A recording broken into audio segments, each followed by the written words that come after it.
नमस्कार दर्शकों, क्या शादी एक पवित्र बंधन है या फिर मौत का ठेका?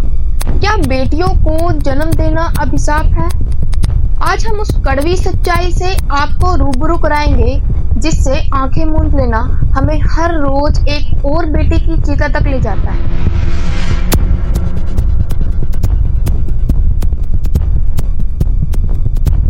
लेकिन अब सवाल ये उठता है, क्या कोई इससे बचा सकता है?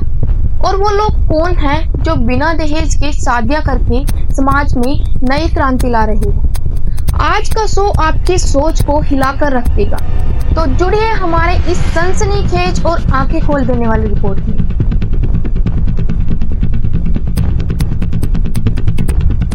कहते हैं कि बेटियां भगवान का आशीर्वाद होती है, लेकिन जब उन बेटियों की विदाई का समय आता है तो वही आशीर्वाद एक बोझ क्यों बन जाता है? एक ऐसी कुरीति जो सदियों से चली आ रही है, दहेज प्रथा। क्या यह सिर्फ एक परंपरा है या फिर एक व्यापार? दर्शकों, समय बदला, दुनिया बदली, लेकिन सोच आज भी वही की वही। आज भी कई परिवारों में बेटियों की शादियां एक सौदेबाजी से कम नहीं। कुछ इसे सामाजिक प्रतिष्ठा बताते हैं तो कुछ हमारी परंपरा का हिस्सा। क्या आप जानते हैं कि दहेज प्रथा की उत्पत्ति एक ऐसी भूल से हुई थी जिसने पूरे समाज को कई सदियों से जकड़ रखा है? यह प्रथा केवल एक प्रथा ही नहीं थी, बल्कि आज यह एक बीमारी बनकर रह गई। तो आइए जानते हैं इस प्रथा से जुड़ा हुआ इतिहास। दहेज प्रथा की शुरुआत प्राचीन भारत में राजाओं और महाराजाओं के समय से मानी जाती है, जब शाही परिवारों में शादियों के दौरान दूल्हे के परिवार वालों को दहेज दिया जाता था। यह एक तरह से सम्मान और समृद्धि का प्रतीक माना जाता था।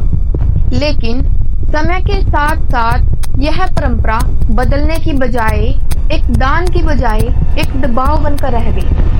दूल्हे के परिवार ने इसे अपना हक मान लिया और लड़की के परिवार वालों पर वित्तीय बोझ डालने का एक तरीका बन गया।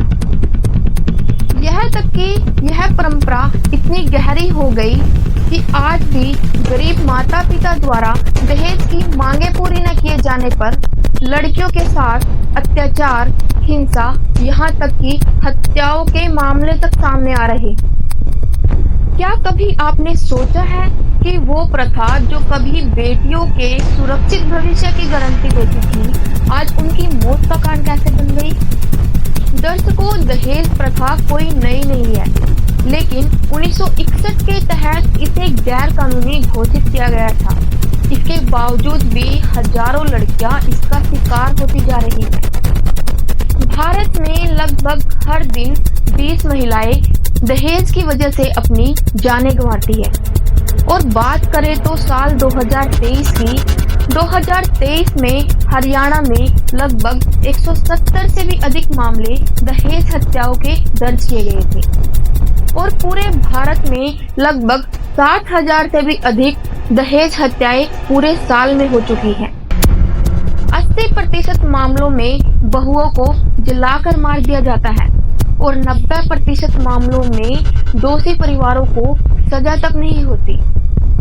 ये सिर्फ एक आंकड़े ही नहीं है, बल्कि किसी की बहन और किसी की बेटियों की कहानियां हैं। लेकिन अब सवाल ये उठता है कि क्या इस दहेज की आग को बुझाना नामुमकिन है? अब हरियाणा में बीते कुछ सप्ताहों में दहेज प्रथा के कारण होने वाली दर्दनाक घटनाओं की चर्चा कर लेते हैं। इन घटनाओं से यह साफ होता है कि आज भी काफी बेगुनाह महिलाओं को अपनी जान गंवानी पड़ती है। पलवल जिले में 10 लाख की मांग पूरी न होने पर एक नवविवाहिता की हत्या का सनसनीखेज मामला सामने आया है। यह सिर्फ एक उदाहरण है। हरियाणा में लगभग दहेज के कारण उत्पीड़न और हिंसाओं के मामले लगातार बढ़ते ही जा रहे हैं। सवाल सीधा है, जब दहेज देने वाली दुल्हन ही तैयार नहीं है, तो दहेज लेने वाला दूल्हा क्यों तैयार हो? क्या हो अगर दूल्हा कह दे कि दहेज नहीं चाहिए? या तो ये समाज सुधर जाएगा या फिर ये लालच का कारोबार यूं ही जिंदा रहेगा?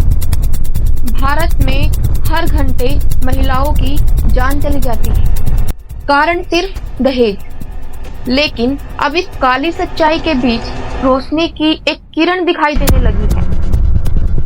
ये देखिए, ना बैंड, ना बाजा और ना ही किसी प्रकार का दिखावा, और सबसे बड़ी बात, ना ही किसी प्रकार का लेन देन। यहाँ शादी सिर्फ प्रेम, सम्मान और आध्यात्मिक ज्ञान के आधार पर हो रही है।